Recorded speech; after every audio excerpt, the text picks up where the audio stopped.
He currently investigating the design and manufacture of microfluidic devices containing partitioning hydrogels as a strategy to study indirect cellular communication.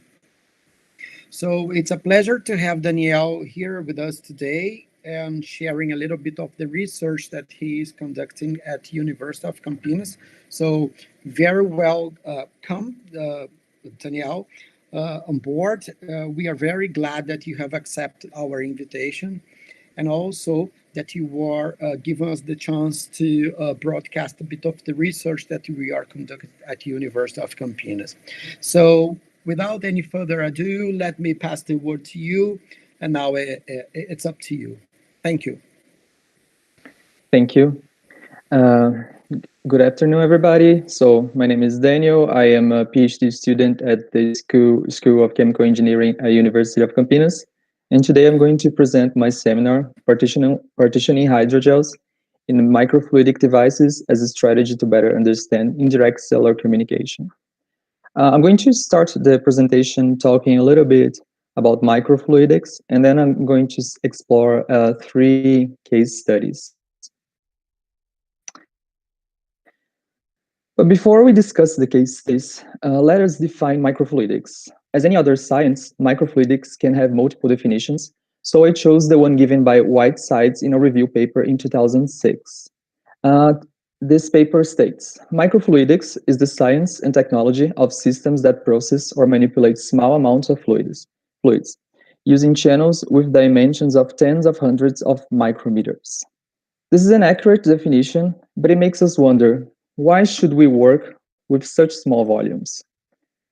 Well, when we reduce the dimensions of a system, we start to observe the prevalence of certain behaviors. The first behavior I'm going to talk about is the balance between gravitational forces and surface tension. Surface tension describes the tendency of a fluid in a surface to reduce its free energy by contracting at the surface-air interface. And that can also happen between two immiscible fluids. Those forces play more dominant roles on the micro scale compared to gravity, which is much more dominant in the macro scale. Another important characteristic is the prevalence of laminar flow. We know that the Reynolds number is a function of the fluid density, velocity, and viscosity, and a characteristic dimension. Because in microfluidics, we work in the micro scale, the Reynolds number is still relatively low values, and the system does not reach the turbulent flow. That means that the convective mixing does not occur, leading to highly predictable fluid dynamics. So if we observe here, there's no mixing of the different currents. So this mixing occurs basically by the diffusion and not the convective flow. When working with microfluidics, one can design a microdevice that allows the use of syringe pump to promote the flow of fluids, creating controlled dynamic conditions. One can easily exchange the pump flow and promotes, for example, higher shear stress in the system. Also, it is possible to create complex channel designs when producing a microdevice that enables the customization of systems and, specifically for the biological systems, a complex design and a dynamic condition lead to a microenvironment that mimics the cellular microenvironment, which traditional cell culture technologies cannot do. However, that does not mean the microfluidics tries to replace those technologies. This technology tries to complement and fill technological gaps. This slide shows some examples of microdevices. This is just a really small sample of those types of devices. The materials and designs are endless. We can find microdevices that are manufactured with materials such as PDMS, which is a type of silicon, paper, glass, and designs that have different levels of complexity. Often, researchers use a coin, we can see in this image, besides the device as a way of showing the device's real size. In the past decades, there have been a significant number of technologies developed with the help of microfluidics. Some of them are still being used only for research purpose. Some of them already are being used outside of the research world. One of those technologies is the drug screening platforms, as shown here in this first image. The idea is that with only two inlets, one containing culture media and another containing a drug that is about to be tested, one could obtain different chambers with different drug concentrations, thanks to the micromixers in the device. In those chambers, there are cell cultures that will have its viability studied. So with just one microdevice, a scientist is able to study different drug concentrations. Another advantage of this technology is that the cells are under dynamic conditions because of the pump, which mimics better the cellular microenvironment. Other technologies are point-of-care technologies. The idea is to create disposable devices that can give fast and precise diagnostics in regions of the planet that the healthcare systems may not be the best. Recently, in the literature, have been a number of point-of-care technologies being developed to be used in the diagnostics of sickle cell disease, which is a genetic condition that promoted the formation of abnormally shaped red blood cells. There is also organ on a chip. The overall idea of organ on a chip is that cultivating different cell types of an organ inside of those conditions that mimic cellular microenvironment could lead to a model of that organ. So in the future, animal models for drug testing could be replaced, or that those organ on a chips could be used for drug screening. This is a complex but quite interesting application. But how do we build those types of devices? It all depends on a series of variables, but when working with biological systems, the most common manufacturing technique is the soft lithography. In this process, we start with a silicon wafer and we add a photoresist on top of it. So here from letter A, we go to letter V. A photoresist is an epoxy that cross-links when exposed to UV light. So on top of the photoresist, we create a mask, and then we expose the mask to UV light, creating a negative pattern. After the cross-linking, PDMS before cross-linked is poured on top of the negative pattern and then cross-linked with temperature, creating the desired design. Often, a glass slide is used on the base of the design created. But as I said before, this is only one of the techniques available, and this is a complex technique. You need specific conditions. So this is just an overall idea so we can better understand how most of those micro devices are produced. Once the micro device is produced, this is the basic setup for its use in a lab. A syringe pump is usually used to promote the flow in the micro device, and a microscope is used to observe the phenomena happening inside of the device. After a quick glance, this may look like a simple setup. However, it can present a series of limitations to the researcher. For example, a significant amount of materials and equipment are imported. The lab should be equipped for cell culture. The research team should have a skilled and trained team. There are need for validation of the devices. Sometimes reproducibility may be a challenge, and sometimes it's hard to get rid of air bubbles inside of the device. So if we take a simple, but it's not as simple as we may think. Ni and their co-authors published this representation that I find quite interesting. Here we can observe the challenges and directions specifically for hydrogel microdevices. The number of challenges can be overwhelming. However, if we take a closer look, we can observe that some of those topics chemical engineers are familiar with, such as the development of and modification of hydrogels and processing technologies. So microfluidics for biological studies is a multidisciplinary field by nature, and us as chemical engineers have our space to work close to people from the biological field to develop and this type of technology.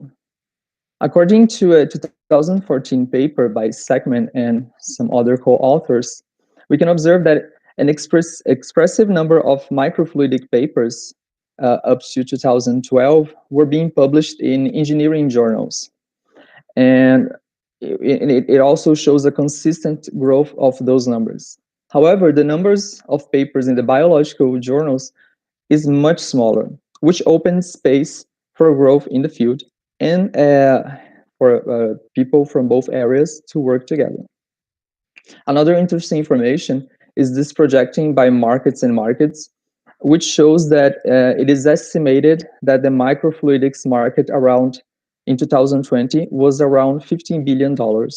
However, we can see that the role in Latin America is much smaller if compared to the other parts of the world such as North America and Europe. After presenting this, how do my research is situated in the world of microfluidics? Here at Lambda, Laboratório Nanobiotecnologia para Desenvolvimentos Aplicados, coordinated by Professor Lucimara de la Torre, we work with microfluidics and nanotechnology to develop microdevices to work with those technologies. One of our researchers focused on cell growth and cell culture inside of microdevices as a way to answer biological questions.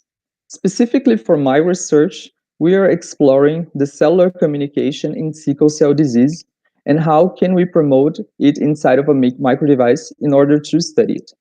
Sickle cell disease is a genetic condition that promotes the sickling of healthy red blood cells. So if we see here, we have a healthy red blood cell. This is the common shape. And this is the sickling of the red blood cell. So if the person has this disease, those red blood cells will acquire this shape. And this can have a series of consequences in their body, such as a lot of pain. This disease is more frequent in some countries in Africa, India, and Brazil. So the focus in my research is to use the technology of pre-laminated PDMS to build devices to better understand the disease.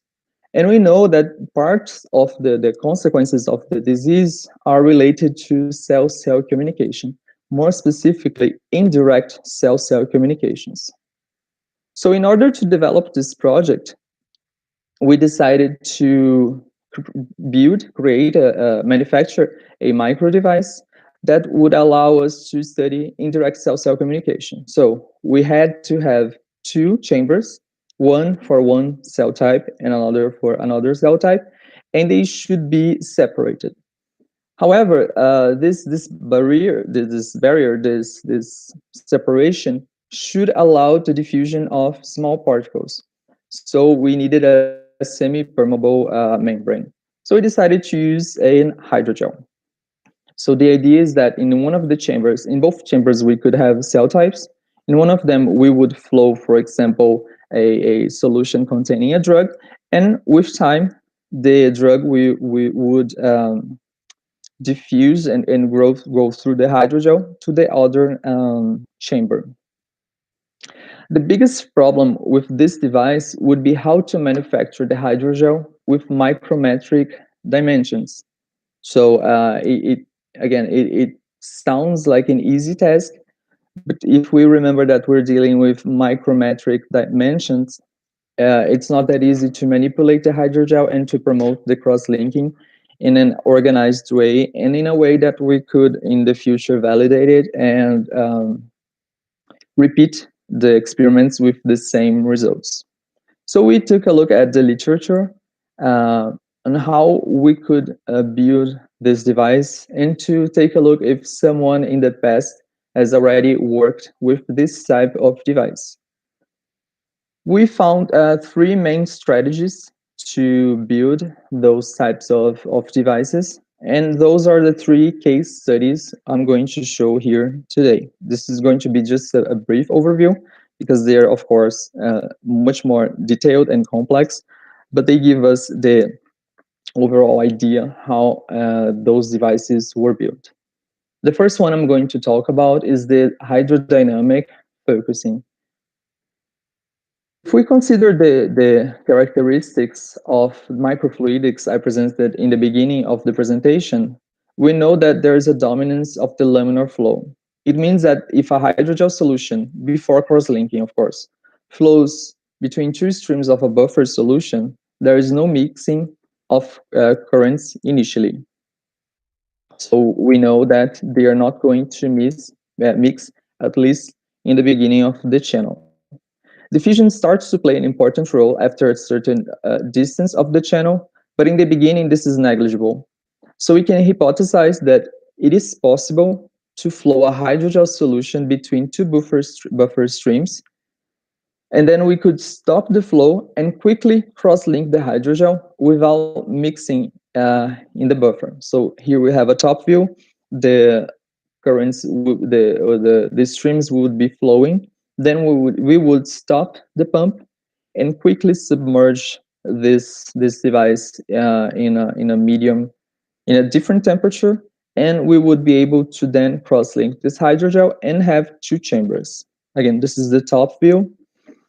And we found out that that was the strategy proposed by Hwang and their co-workers in 2012.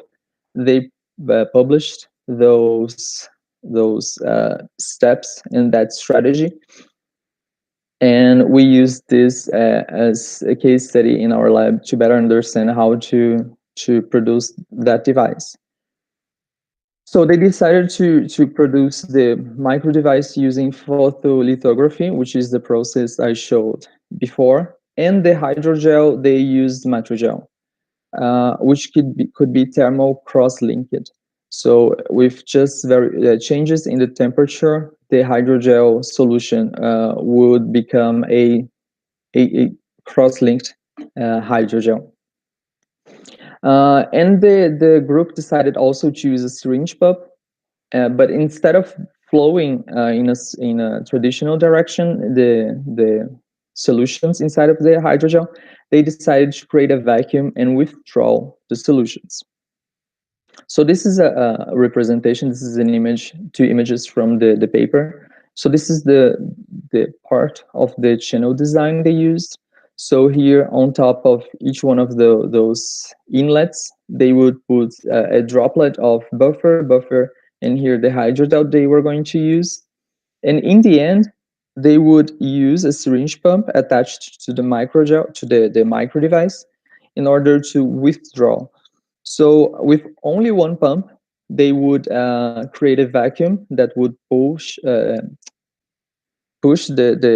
bring the solutions in this direction. And because we know that they are going to follow laminar flow, we know that there is no mixing before cross-linking, as we can see here in this image. So here we have a setup of their experiment. Again, they have a syringe pump creating vacuum. They have a micro device, and because we're talking about a hydrogel that goes through thermal cross-linking, we would have to keep the temperature low and constant. They are using here an aluminum block and ice.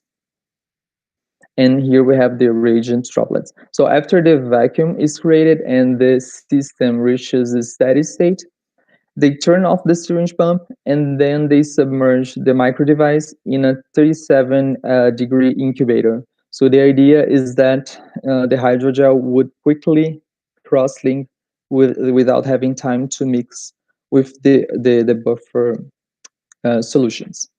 Here we have an image of one of the devices they produced. They produced more than one type. They use it for the type I showed before. 3 streams, this one have 5, and they also created one with 5, 4 and 5. And this is the image of the hydrogel flowing with the buffer solution before the thermal cross-linking. We can see here that, as stated before, as expected, because of laminar flow, we do not have the mixing of the solutions. So this image is one of the data they published after the cross-linking. So in this letter A here, we can see the gel is in the middle, and in one inlet they put 15 nanometer green beads, green fluorescent beads, and here in the other one they put 50 nanometer red fluorescent beads, and they showed that even after half an hour, those 15 nanometers did not go from one chamber to the other. And here we have the same experiment with more currents. This is interesting because this is a microscopy without the fluorescence, just the visible light. So sometimes when working with microfluidics, we need fluorescent materials, because if we just take a look here, we may not be fully seeing what is happening. And with the fluorescence, we can observe that there is no mixing. So there, at least after half an hour, there is no diffusion of the fluorescent red beads to this gel they used. So since I talked about the Reynolds number before, the paper stated that using a 15 millipascal second and a 15 microliters per minute, the Reynolds numbers in the chambers were 0.01 in the 5 inlet channels and 0.02 in the 3 inlet channels. So we can observe that really, actually, in reality, as we expected, the Reynolds number would be low values, indicating the presence of laminar flow. Here we have also other assays that they did. This one studies the diffusion, but now instead of using nanoparticle, they are using dextran with three different molar masses.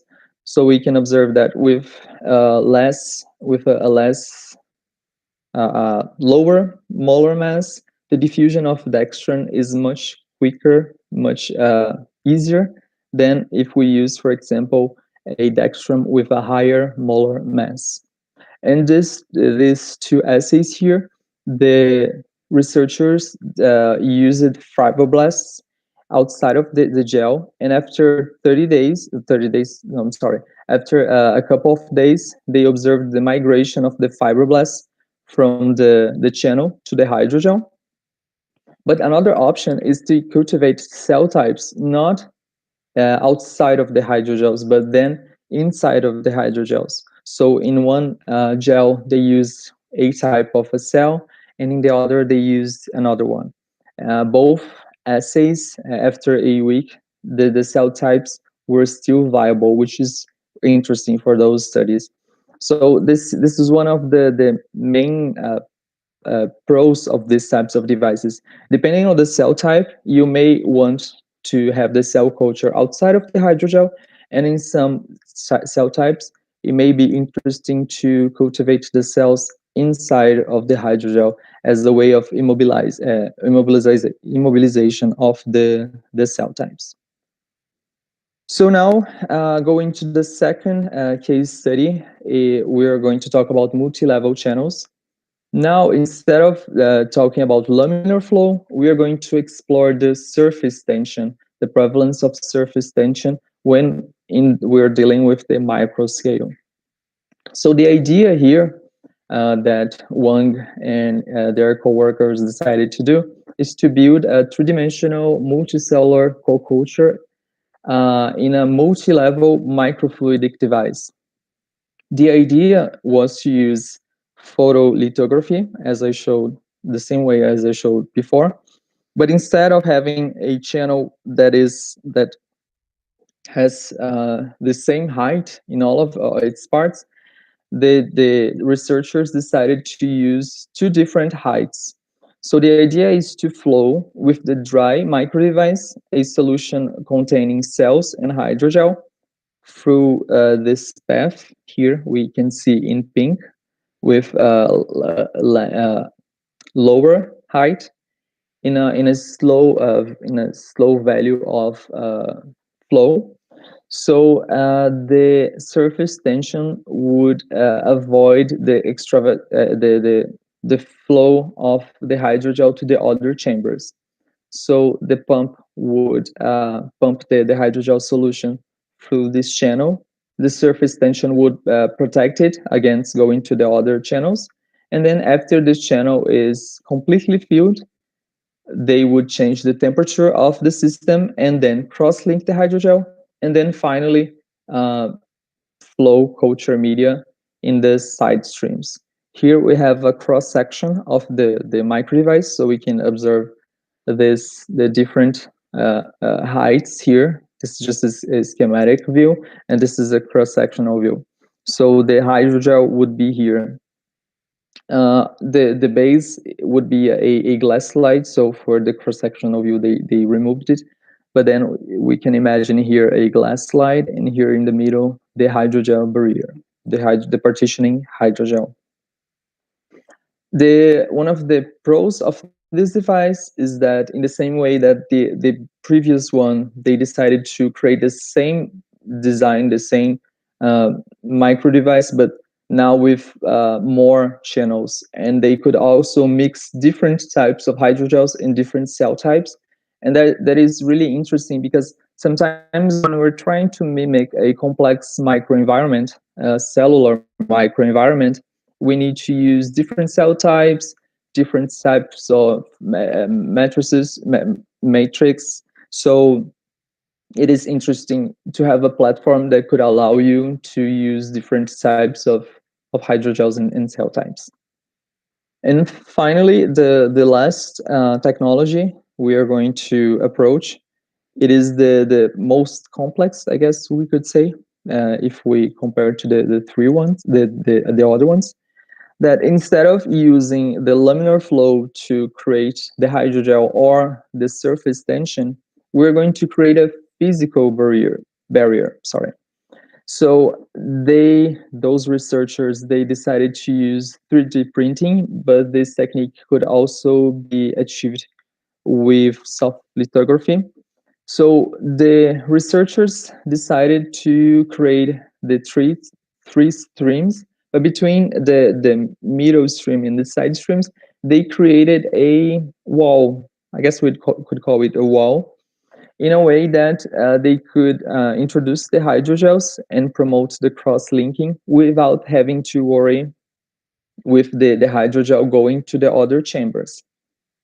However, how would they be able to produce this wall and also allow the diffusion from one, for example, one molecule from here to here? So the answer is, when they decided to 3D print the device, they left micro channels. So this is the device, this is the cross-sectional view. So we would have here the hydrogel in the middle and the two chambers. This would be the top view. So here in the wall they created, there are micro channels that would do not allow the hydrogel to go to the other chambers.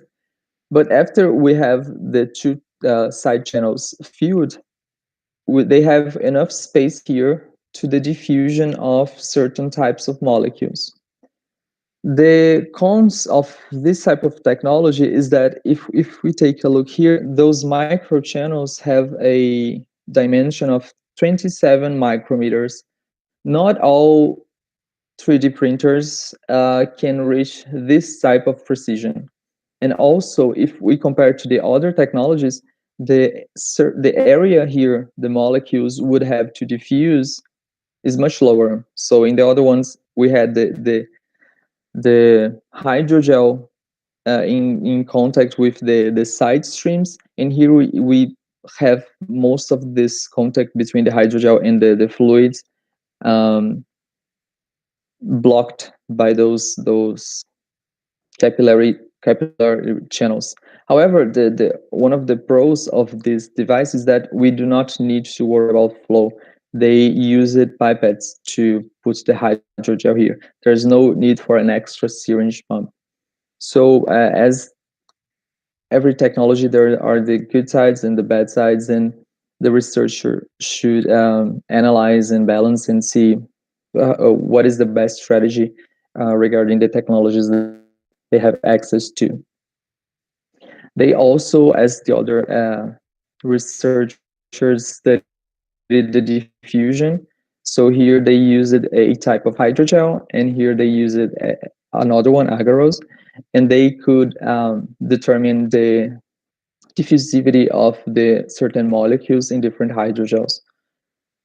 And they also cultivated cell times and observed, as the other researchers, cell viability after at least 1 week.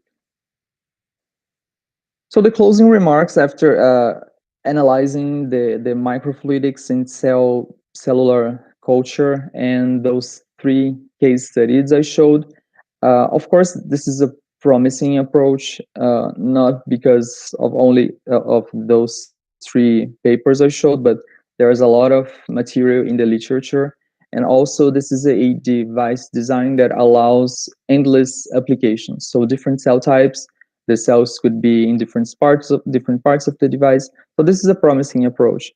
However, we still have problems regarding validation and reproducibility and acceptance from the biological field. So one of the most important things for a chemical engineer that works with microfluidics and cell culture is this close work with people from the biological field, so they can work together to develop better strategies and think about ways that we could improve validation and reproducibility, so they could work together to improve this um, this lack of validation. And also technological gaps. We still have some technological gaps to go through. There's space for more data acquisition technologies because we're working with small amounts of fluids, so sometimes the detection is not that easy. So a technological gap, for example, would be data acquisition. But as we like to think in our lab, the multidisciplinary approach is the best one. We, as engineers, we have space for this type of discussion and technology with the people with the researchers from the biological field. This is the bibliography I used. I would like to thank you all for allowing me. I would like to thank the School of Chemical Engineering from University of Campinas for the invitation. And here you have my email and the website from our lab. And that's all. Thank you very much, Daniel. It was very interesting, a lovely presentation. Thank you very much indeed for putting this together. We have quite a few questions here from the internet and some from WhatsApp. So I'm going through them, and it might well be that as we go through some other questions will come up, and then we will address as they pop up on my mobile phone. So just 1 sec, let me get it here. Okay, so the very one I have, I guess go pretty much in line with the things with topics that you just mentioned towards the end of your presentation, but maybe you want to say a little bit more about it. But it goes like this: what are the biggest limitations you face when working with microfluidics? That's the first question. Okay, I'm going to go back to one of the slides. We could spend all day discussing the limitations we have, especially working in Brazil. But specifically to us in Brazil, I think the price, everything is pretty expensive. We import things, so we have to pay things in dollars, so everything is really expensive. And also, working with people from the biological field is it is complex because we are trying to help them with technologies, but sometimes their needs are much more than we could provide. So we have to find a middle ground between the biological field and engineering, so we can help them develop. We could develop together complex systems, but at the same time something feasible, because if we start to hypothesize devices, sometimes when it's time to manufacture them and operate them, it is nearly impossible. So I think for me, those are the limitations I most faced working with this technology so far. Well, that's fantastic. Yeah, I do understand you, particularly now when the currency is not playing in our favor, right? We are really struggling with such unfavorable currency, which is absolutely crazy.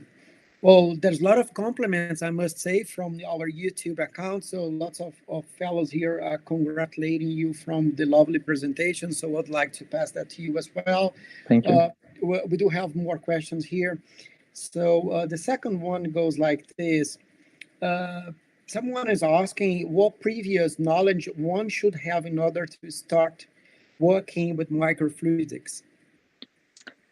Okay, so I think at least from my experience, I graduated from the School of Chemical Engineering at the University of Campinas. So the concepts and ideas and technologies I saw during my chemical engineering undergrad course were a good head start. But as any other PhD program, we have to go and find other information. So although I'm a chemical engineer, I had to study a lot about biology and study about cell types. Of course, I do not know as much as someone who has that experience from an undergraduate course, but we have to learn a lot in order to better discuss with them. They are there to help us, but we need to at least the basic terms and basic principles to better understand. So the chemical engineering basic undergrad course and a lot of studying of the biological systems. Yeah.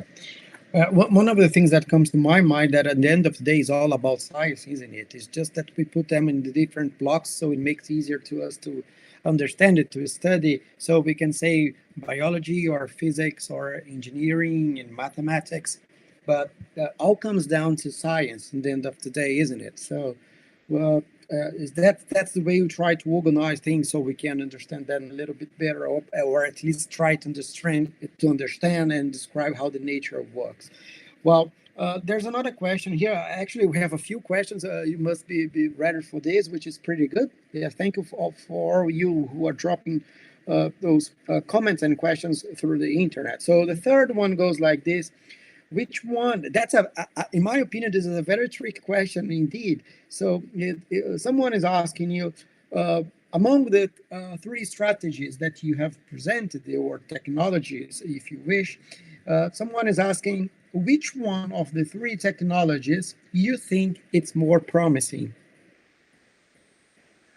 It's a really hard, tricky one, I told you. yeah. Well, I think there's space for all of them. Honestly, all of them have their limitations. Some are easier to operate. Some are not that easy to operate. But I think it also depends on the materials and the equipment you have in your lab. For example, this one that was produced by 3D printing. We know that not all research centers have access to a 3D printer that would have the precision to print those microchannels. So for some people, this is not even an option. These other ones are a little bit easier if we think about how to manufacture. So I think I don't know. I honestly I don't know how to answer. I think all of them are good options, and for each case, one should study and see which one of them is better. Yeah. One of the things that I like to say when I have this kind of question, and I think that goes in line with much of the questions that we face every day, is that maybe a good answer would be it depends. It depends what you want, what your objectives and what you want to achieve. So I suspect that every particular approach has its strengths and weaknesses at the same time. So you need to really get the grips on what we want to do and how to come up with something that is going to give you maybe the best yield or the best production. Well, Yeah, moving on, I have one more question here, which goes more on the biological side, if you wish. So, if someone is interested in knowing which particular biological studies or research could benefit from those devices. So, I suspect Okay, that so someone want, yeah, okay. yeah, I'm going to talk about a little bit about my research because it's fresh in my mind. But as I stated before, this disease we're studying in our one of the diseases we're studying with help of other research centers is the sickle cell disease. And as I stated, the indirect communication between cell types is really important. So we have to better understand how, for example, um, the disease I talked about the problems that happen in the red blood cells, but we also know that the endothelial cells, which are cells that are in the walls of our blood vessels, they suffer some modifications. So we have to better understand how they suffer those modifications and what conditions promotes those modifications. So for example, a device like this, we already have a geometry that resembles a blood vessel. We know it's not ideal because it's not a cylinder. It's we have edges here, but again, this is close enough, and we can change conditions and change the what type of the biological information we use in this channel, so we can this indirect communication. So sickle cell disease is one example of a disease that is being studied with this type of device, but there are many others. Oh, I see. Following this line of, I mean, on the biological side, there's one question here. Actually, it comes from your supervisor. So she's Oh my asking you, in your opinion, why is microfluidics still not being applied by biologists?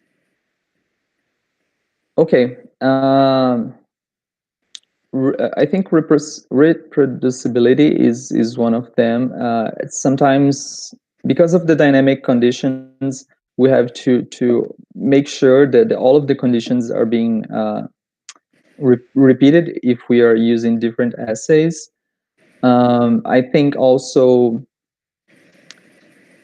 working with microfluidics is not as easy if we compare, for example, for a traditional way of cell culture. Because in the cell culture, you have a plate, you can take the plate, you can sterilize, you can put inside you can move it easily. With the micro device, you also, besides of having the micro device, you have the pump, you have the connections. So when we are discussing, for example, sterilization, you have to make sure everything is sterile.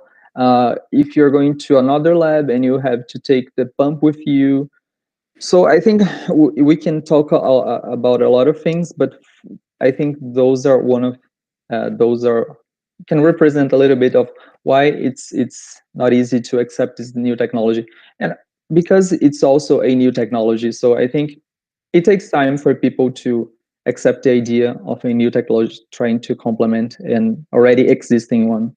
Yeah, yeah.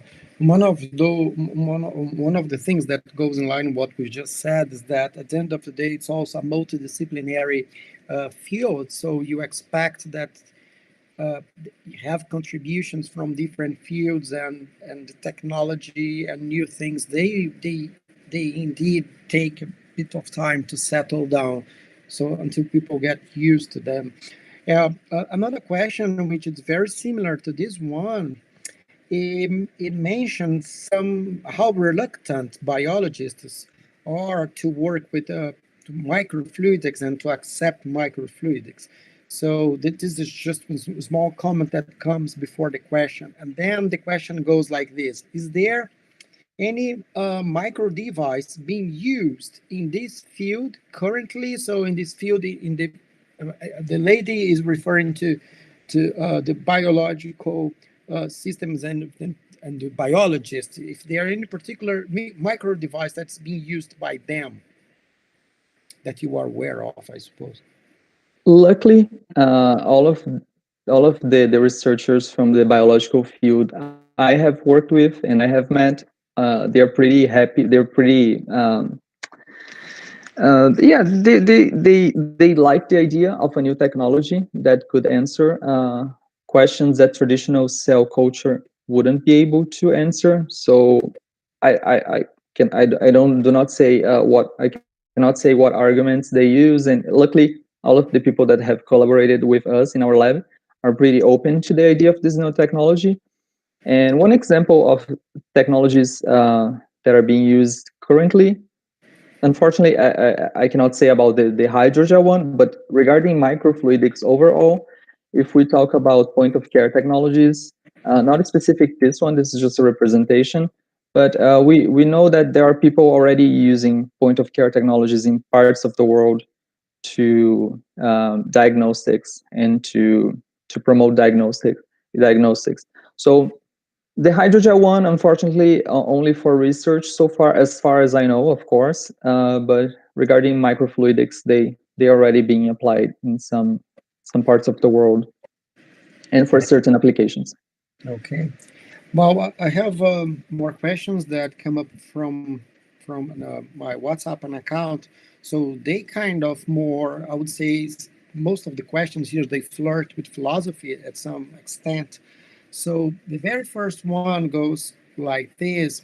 At the beginning of your presentation, you mentioned something about organ on a ship and stuff like that. So the question is, do you think, in your opinion, that one day we will be able to defeat death? We'll be able to manufacture new organs that will replace the ones that are damaged. So at the end of the day, we're not going to die. So that's a tricky one. Yeah, it's. I mean, I'm a pretty optimistic person, so I hope that in the future we are able. I don't think microfluidics play a role in replacing those types of organs. I think uh, 3D printing is a closer technology that could help those type of problems. I think that organ on a chip, which is the goal, one of the goals of organ on a chip is, for example, animal testing. So the idea is that in the future, you would have a complex system that really mimics what happens inside of the human body. So you don't have to use it, for example, a product in an animal, in an animal, for example, you would use in a micro device.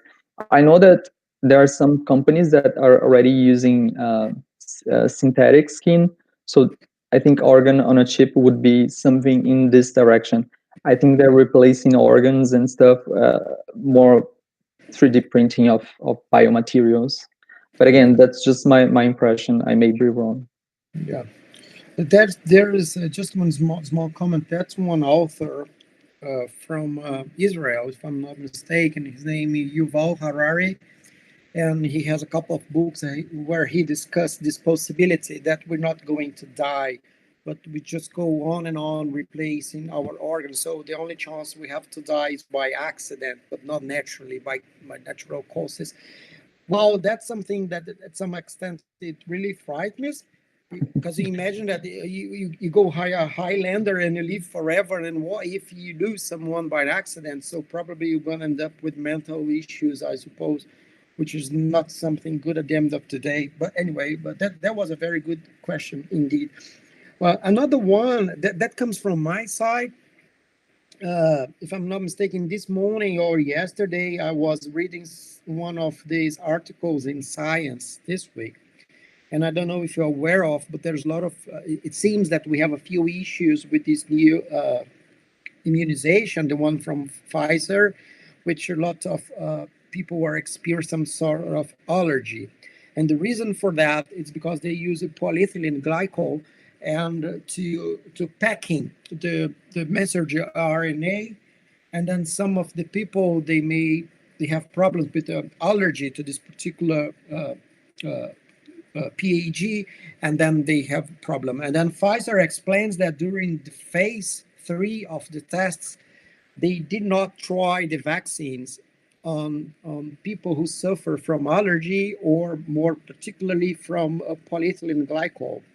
So my question is there any other way, any other material, if I may say, that can be used to packing the RNA and deliver and do the work that the vaccine is expected to do and try to minimize the likelihood of having allergy problems? Um, it's I am not the best person to answer this. Our lab works with nanoparticles and nano aggregates, which are quite similar, I guess we could say, to the ones that they are using, because they use lipids to build those nano carriers. This is not my area, but I would guess we would have other types of molecules.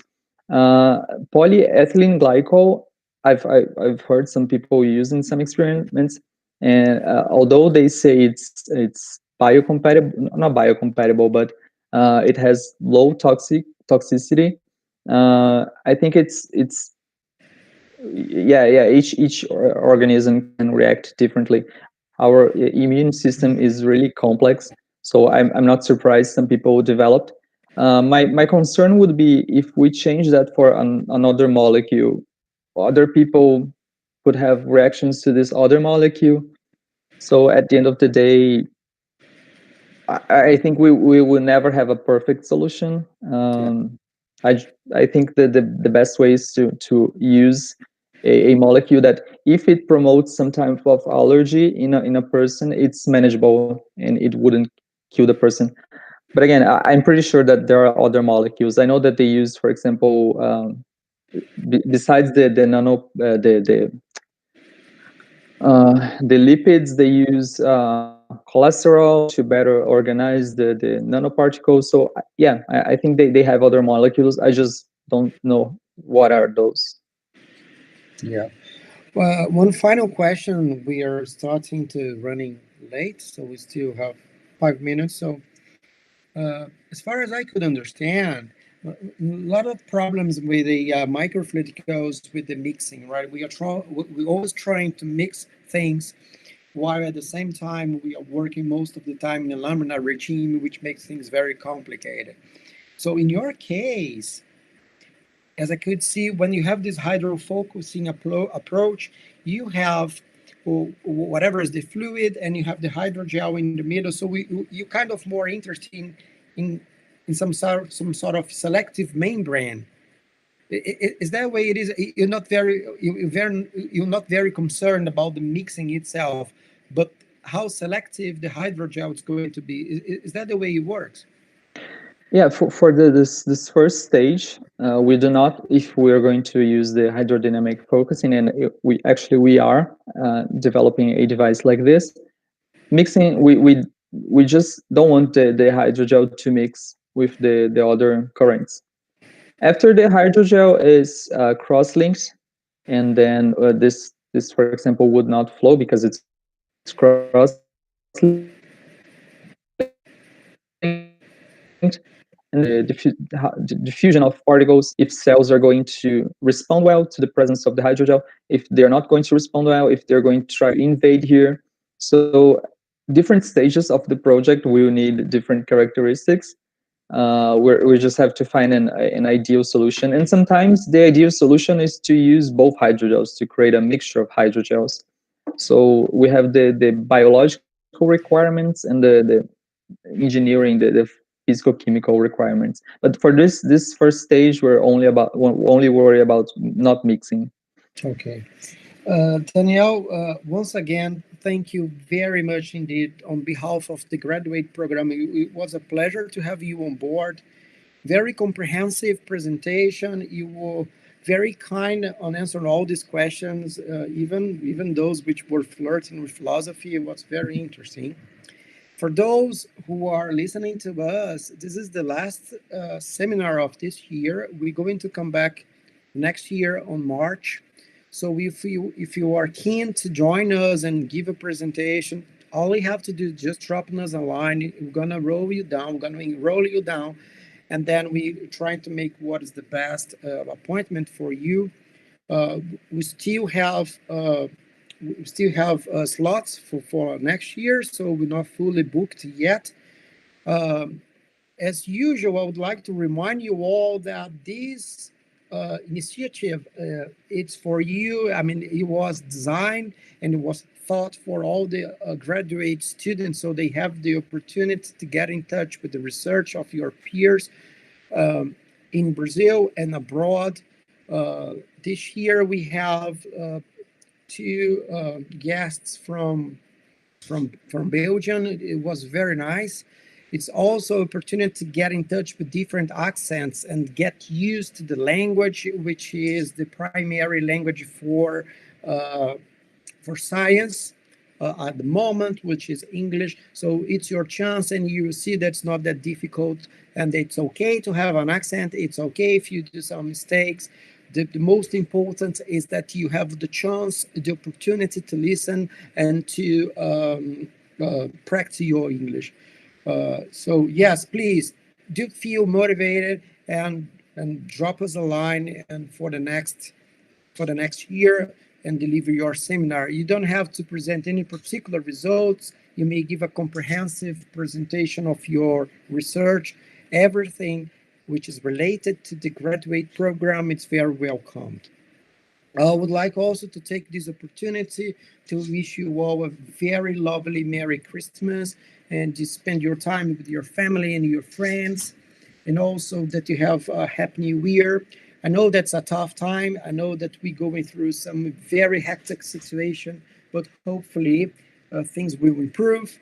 It might well be that one of those nanoparticles will help us to develop a particular vaccine, which would be very successful and push us forward. So, and again, Danielle, thank you so much. It was very nice to have you here. And I hope to meet you all in March when we will have our first seminar for next year. Thank you. And bye for me now. Thank you.